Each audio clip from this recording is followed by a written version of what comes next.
Welcome back, everyone. Today we're going to be talking about co-parenting. What does co-parenting look like when you are going through a divorce or after your divorce, or if you're not in a legal binding contract, if you're going through a separation, what does that look like? Is it always going to be perfect?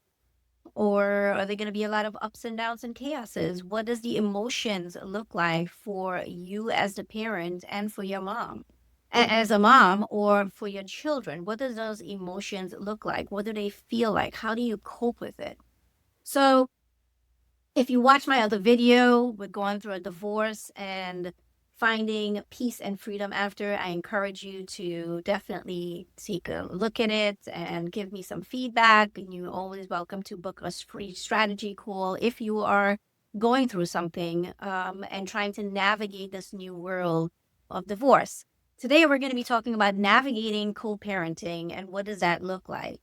The reality is when we're co-parenting, um, we really want deep down inside what's in the best interest for the children.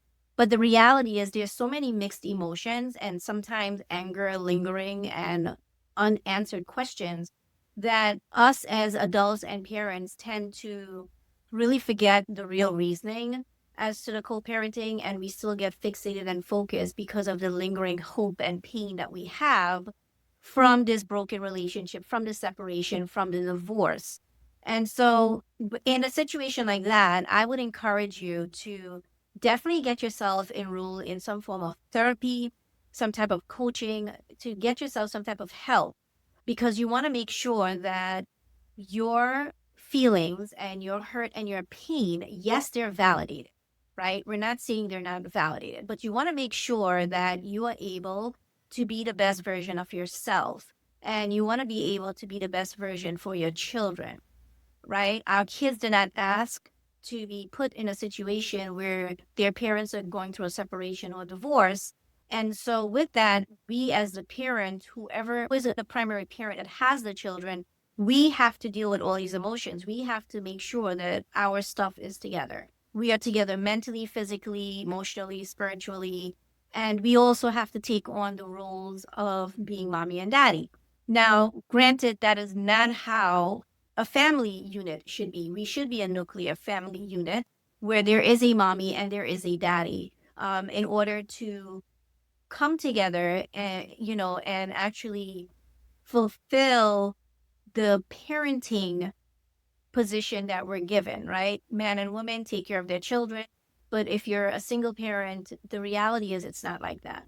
The reality is the parent that has the children are the ones that really have the most responsibility to make sure their children are thriving and surviving and getting through school and doing the things that they should be doing, getting through teenage years, whether it's elementary school, whatever age your child is. It is a very difficult transition.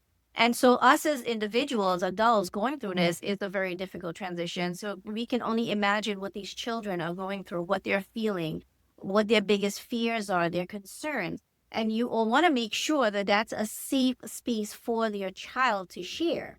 Now, granted, your children are probably going to say things out of their emotions and feelings that you don't want to hear. And so we want to make sure as parents that we're in the most healthiest mindset and the healthiest space to receive when our children are sharing. There were days I can share with you that my children shared and said certain things that I was just looking at them like, how dare you? What about my feeling? What about what I went through? But then I had to quickly again put on my grown girl panties and realize you're the adult. Yes, we are the adult. We are the moms if we have our children, or we're the dads if we have our children. And it's not about us. It's not about our feelings in that moment. It's really about hearing our children and understanding them and empathizing with them. Whether they're angry, whether they're launching at us and putting their other parent on a pedestal because they don't fully understand what's happening, we still have to get the ground force of this, right? And so it's really getting into therapy, really fixing, really trying to get our emotions out as a parent and dealing with it or learning how to deal with our emotions is one thing that I highly recommend as a parent. A single parent or a parent that's co-parenting or a parent that has the children most of the times.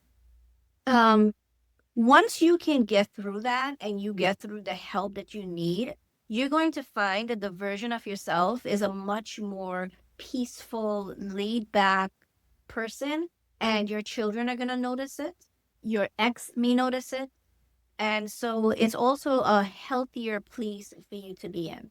It would help you to deal with life on a daily basis in a smoother transition. It will help you to deal with your job, like everything that's coming at us. If you're able to get into that space of feeling safe and knowing that your feelings are validated, but there's a time and place to express ourselves in a certain way, knowing that we have to be there for our children and be very mindful of what we say because our words can be so damaging to them, not intentionally, but they're still very delicate and they're still new to this and they want mommy or they want daddy to be together. And the reality is, it just does not always work out that way. Co-parenting, again, going back, doesn't always look the way it should. There are some parents that would drop the ball, right? If you're supposed to have your spouse pick up the kid by a certain time and they're not there, and you make plans, well, guess what? You're the ones in that position have to cancel your plans and take care of your children. It's the responsible thing to do, it's the right thing to do. And so all of these emotions, all of these different things are what we have to cope with. The doctor's appointments, sometimes we hear devastating news and we want the other spouse to be there and they're not there. Or going to school, starting or coming up with the new year and having both parents, depending on the age of your child, you want both parents or the child want both parents to be there, but sometimes both parents cannot see eye to eye and it's going to be a disaster, or both parents just can't cope with the emotion, and it's just not in the best interest of the child to be together with the parents in the same setting. So there's a lot of things that goes in with co-parenting, and it can really become overwhelming, and it does make you feel very lonely, and it sometimes makes you feel resentful to the other spouse, like, wow, they're out there living their best life and I'm here having to hold all of this down together. But I want you and I challenge you to just really look at this as something very different. You are blessed to have your children with you, because if it was on the other side where your spouse had your children, I guarantee it, you would not be as satisfied or as happy, and you would be more angry if you didn't have your children. So look at it as a privilege to have your children. Yes, it is more responsibility. Yes, you're doing it by yourself, but you are doing it. And it should be an honor that you are doing it. It should be a privilege that you have these children. And it's a huge responsibility, right? But a little mindset change will help you, right? With looking at these things differently, getting yourself the help that you need will allow you to see life in a different light, right? It will encourage you to want to be a better version of yourself. And so, in my situation, I don't co-parent. My spouse has waived pretty much his custodial rights to his children, except for medical decisions, and he is not present for them. He's not present at all. Um, the reality is, I have always been the primary caretaker of my children. I have homeschooled my children, which is another video. So my children has always been with me. He has always been the one that's outside the home and, took on the role of, well, I am working and that is the only responsibility that I'm going to have is to work, and you are at home homeschooling the children. So everything else, it falls within your jurisdiction. So even within itself, when you look at the dynamics of what was happening in my home, it was not a healthy marriage. It was not a healthy relationship. And in many aspects, it is much healthier that we are apart because my children has been thriving. They went through the survival mode. They are now thriving in who they are and living life and doing, in my opinion, much better than if their father was here.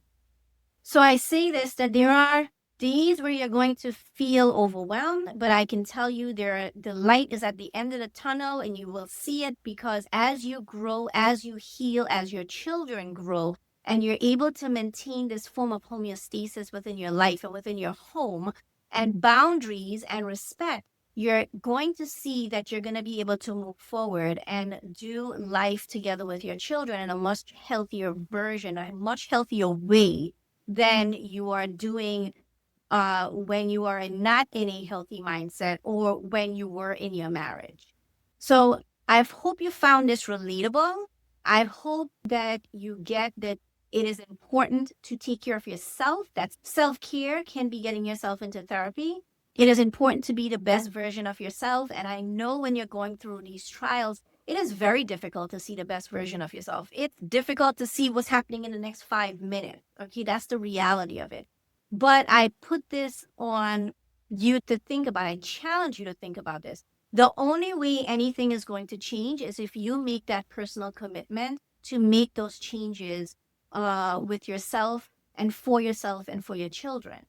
If you stay complacent where you are and you're thinking, oh my God, I can't get past this, you're not going to get past it. Let's be real. You have to do the work, and getting up to do the work is work in itself, but you have to stay committed to it. There are days when you're going to be doing it and say, oh, yes, I'm doing this, but I feel like I just moved 10 steps backwards. My emotions are all over the place. And I tell you, this is part of the healing journey.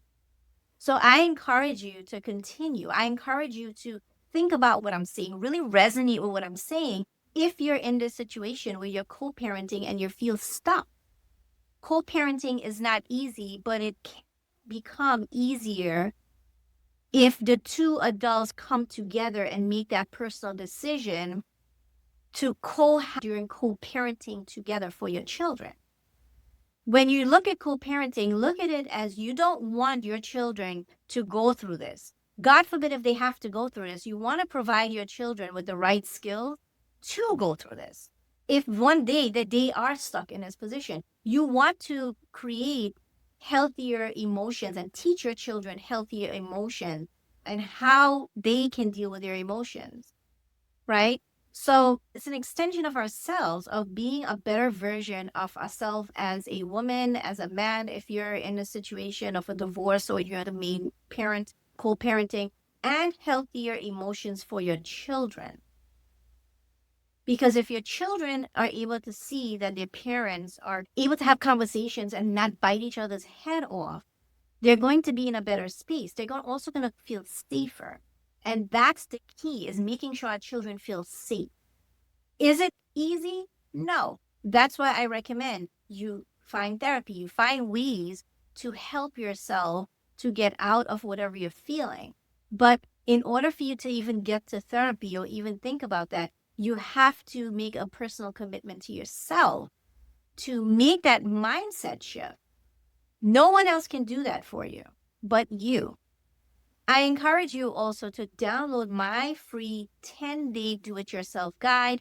The information is on the link below. And I also encourage you to book a free strategy call with me, and we can talk about different tools that I can provide to you for free to move forward in this journey. There is a light at the end of the tunnel. And remember, you have a purpose, and your purpose is big in this world. Have a great day, everyone.